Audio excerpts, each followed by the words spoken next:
ये वादियां, ये फिजाएं बुला रही है तुम्हें, खामोशियों की सदाएं बुला रही है तुम्हें। तुम्हारी जुल्फों से खुशबू की भीख लेने को झुकी झुकी सी घटाएं बुला रही है तुम्हें। ये वादियां, ये फिजाएं बुला रही है तुम्हें। ये शब्द साहिर लुधियानवी के हैं, लेकिन तवांग की प्राकृतिक सुंदरता में ऐसे फिट बैठते हैं जैसे साहिर साहब ने ये गीत तवांग के लिए ही लिखा।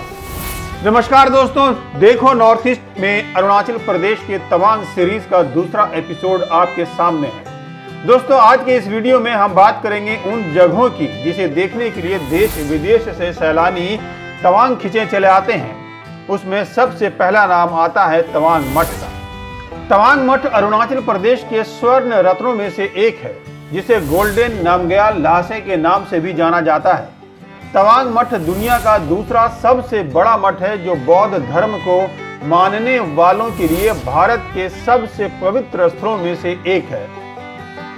एक अंदाजे के अनुसार तवांग मठ में करीब 300 से अधिक भिक्षु निवास करते हैं। इस मठ का एक और प्रमुख आकर्षण है भगवान बुद्ध की सोने की 25 फुट ऊंची प्रतिमा, जिसमें भगवान बुद्ध एक कमल रूपी सिंहासन पर बैठे हैं।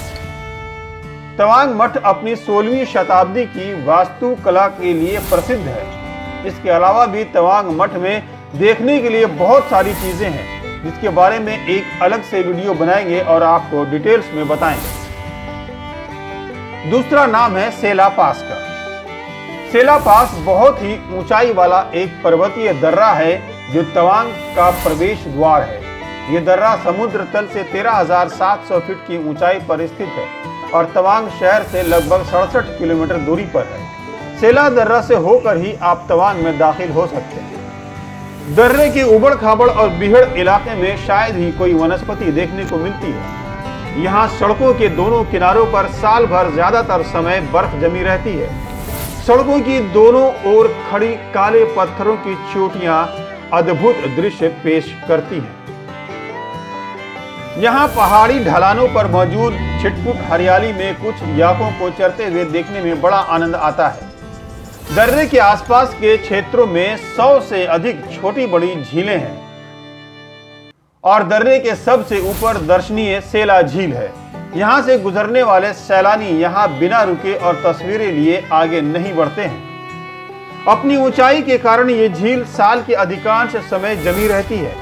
सेला झील यहाँ की निवासी जनजाति के लिए काफी पवित्र माना जाता है। साथ ही ये हिमालयी परिदृश्य का बहुत ही असाधारण दृश्य प्रस्तुत करता है, जो इसे चारों ओर से घेरे हुए है। पर्वत श्रृंखला के सफेद चोटियों के परिप्रेक्ष्य में सुंदर सेला दर्रा द्वार राजसी अंदाज में शान से खड़ा दिखता है, जो आपका यहाँ वेलकम करता है, जिसे लाल, नीले, हरे और सुनहरे बौद्ध रंगों से डिजाइन किया गया है। तीसरा नाम है जसवंतगढ़ स्मारक का। तवांग जाते समय नेशनल हाईवे के किनारे स्थित है जसवंतगढ़ स्मारक, जो भारतीय सेना की वीरता की कहानी को दोहराता है। तवांग का मशहूर जसवंतगढ़ सन 1962 में हुए भारत चीन युद्ध में शहीद हुए जसवंत सिंह की याद में बनवाया गया है। यहाँ पर जसवंत सिंह रावत ने 1962 के युद्ध में अकेले चीन के दांत खट्टे कर दिए थे और 300 चीनी फौजियों को मौत के घाट उतार दिया था। ये स्मारक उन्हीं की याद में बनाया गया है, जहां उनसे जुड़ी हुई चीजों को आज भी सुरक्षित रखा गया है। 5 सैनिकों को उनके कमरे की देख रेख के लिए तैनात किया गया है। सेना के जवानों का मानना है कि अब भी जसवंत सिंह की आत्मा चौकी की रक्षा करती है। तवांग जाने वाले सैलानी इस वीर शहीद को नमन करने के लिए यहाँ अक्सर रुका करते हैं। छठा नंबर है युद्ध स्मारक का, यानी वॉर मेमोरियल का। तवांग शहर के बीचों बीच इस स्मारक के निर्माण में बौद्ध वास्तुकला और सांस्कृतिक तत्व का उपयोग किया गया है, जिसमें अनेक प्रार्थना चक्र और झंडे, रंगीन सर्प, ड्रैगन और अन्य बौद्ध अवशेष शामिल हैं। इनमें से कुछ सजावटी वस्तुएं स्थानीय तवांग आबादी द्वारा श्रद्धांजलि के रूप में अर्पित किए गए हैं। ये सभी चीजें इस स्थल की पवित्रता को और बढ़ा देती हैं। यहाँ भगवान बुद्ध जैसी कई देवी देवताओं की अनेक मूर्तियों को भी देखा जा सकता है। यहाँ राष्ट्रीय ध्वज, सेना ध्वज, वायु सेना ध्वज के साथ साथ 27 अन्य रेजिमेंटों के झंडे फहराए जाते हैं, जिन्होंने सन 1962 के युद्ध में हिस्सा लिया था। स्मारक का निर्माण सशस्त्र बलों के 2420 सदस्यों की स्मृति में किया गया था, जिन्होंने कामेंग जिला में युद्ध के दौरान अपना बलिदान दिया था। स्मारक पर समर्पण पट्टिका में लिखा गया है कि उनके नाम हमेशा अमर रहेंगे।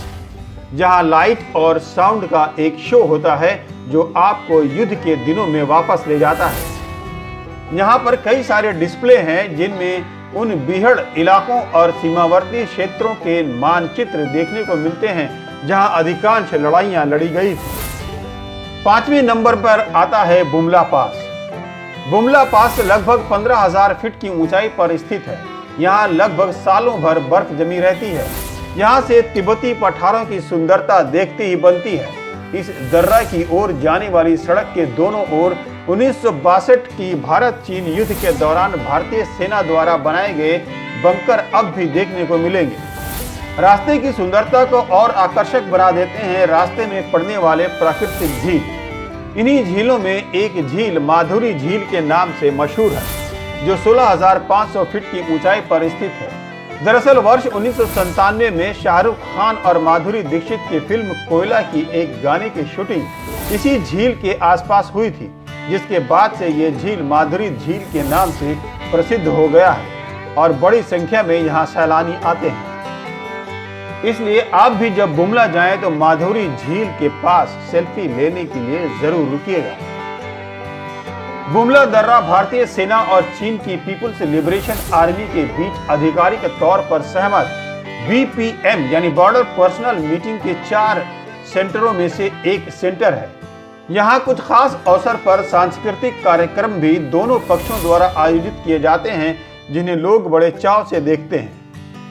6ठे नंबर पर हम बात करेंगे नुरानांग वाटरफॉल्स की। नुरानांग वाटरफॉल्स तवांग शहर से 80 किलोमीटर दूर स्थित है।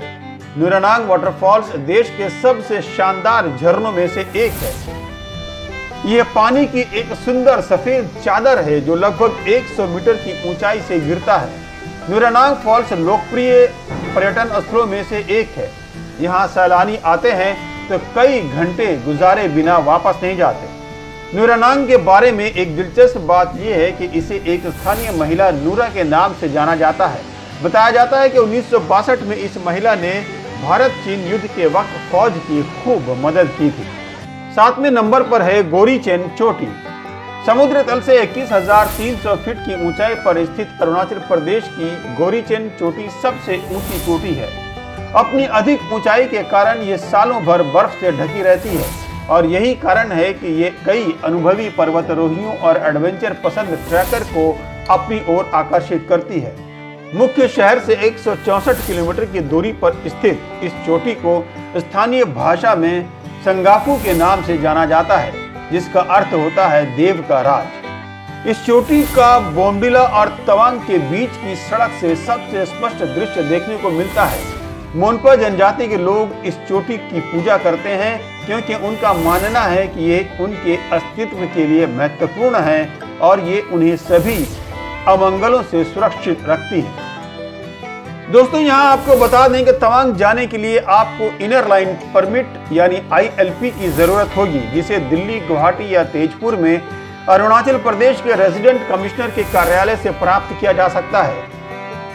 आप अरुणाचल सरकार की आधिकारिक वेबसाइट arunachalilp.com से ऑनलाइन भी इनर लाइन परमिट बना सकते हैं। तवांग कैसे पहुंचा जा सकता है, इसकी पूरी जानकारी इनबॉक्स में देख सकते हैं। दोस्तों, आशा है कि इस वीडियो में आपको घर बैठे तवांग की सैर करने में खूब आनंद आया होगा। आप जल्दी से इस वीडियो को लाइक कीजिए, कमेंट बॉक्स में अपनी राय दीजिए, अपने दोस्तों में और सोशल मीडिया ग्रुप में इसे अधिक से अधिक शेयर कर दीजिए। मेरे चैनल को सब्सक्राइब कर लीजिए और लाल बटन जरूर दबाइएगा ताकि मेरे हर आने वाले वीडियो की सूचना सबसे पहले आपको मिल जाए।